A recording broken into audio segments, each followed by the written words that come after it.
guys, welcome to Stargirl TV. Leah here. I just forgot my own name for a second. That's never happened before. Today we're going to be talking about the top 5 craziest things actors have done to prepare for roles. Number 5. This is crazy if only because it shows a heck of a lot of dedication. Really, all of these show a heck of a lot of dedication. I digress. Number 5. Forest Whitaker, in order to prepare for his role in The Last King of Scotland, learned Swahili. He just straight up learned another language. To be fair, Swahili is an awesome language. He legitimately learned another language so that he could ad-lib lines in the language that his character is supposed to speak in the movie. That's crazy, but also awesome. And it paid off, because he won an Oscar for that part. Number 4. Also a heck of a lot of dedication, though this one seems a little bit more physically exerting. Natalie Portman, in order to prepare for her role in Black Swan, spent 8 hours a day practicing ballet. And you know what? Now that I think about it, she won an Oscar for that part too. I'm seeing a trend here. It's crazy. Ballet is hard. I don't know if I would do it. Number 3. Okay, this is another Oscar winner. Is my entire list full of Oscar winners? No.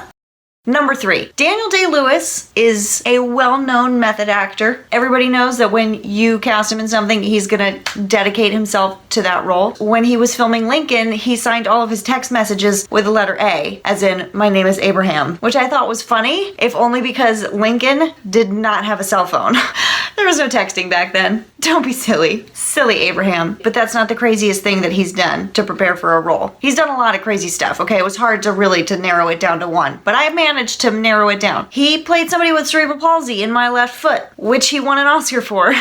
One of his 3 Oscar wins. People with cerebral palsy have a harder time controlling certain muscle functions, and during the production of that movie, he spent the entire time in a wheelchair, like his character. Not only that, but he made the crew feed him during meal breaks, because his character couldn't feed himself, so Daniel Day-Lewis was like, I can't feed myself, I'm still in character, crew has to feed me now. And if people were like, I'm not gonna feed you, dude. He just straight up wouldn't eat. He wouldn't eat. Crazy. And along the lines of not eating, our number 2 is brought to you by starvation. Disclaimer, starvation is not cool. This next one is terrifying and dangerous and should not be attempted by anyone at home. Without further ado, number 2.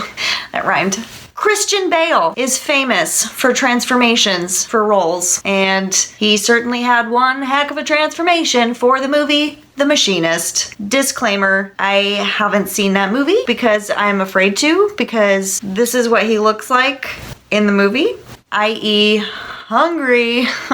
He lost so much weight for that movie, you guys. 63 pounds. It is the record for the most weight an actor has ever lost for a role. And ladies and gentlemen, the moment you've all been waiting for, the number 1 craziest thing an actor has ever done to prepare for a role. Nicolas Cage starred in a little movie called Birdie, where he played a Vietnam vet. His character loses some teeth, but Nicolas Cage then ripped out some of his own teeth for the role. That's crazy. He took out his own teeth. And here's the kicker, because the character would not have had access to anesthesia, Nicolas Cage had his teeth pulled out without anesthesia. That's crazy. Famously, Dustin Hoffman, in order to prepare for a scene where he had to be out of breath, ran for 1.5 miles so that he would appear sweaty and out of breath. And his co-star, a little man by the name of Laurence Olivier, said, "Why don't you try acting? It's much easier." I'm sorry. Laurence Olivier was English, so it probably sounded a little bit more like this. "Why don't you try acting? It's much easier." Laurence Olivier did not have a mustache. I just think British people should have mustaches. No mustache? It's no good? Okay. Thanks so much for watching, guys. Don't forget to subscribe to Stargirl TV. You can also add me as a friend on the app. Here's my user ID, and I'll see you guys next time.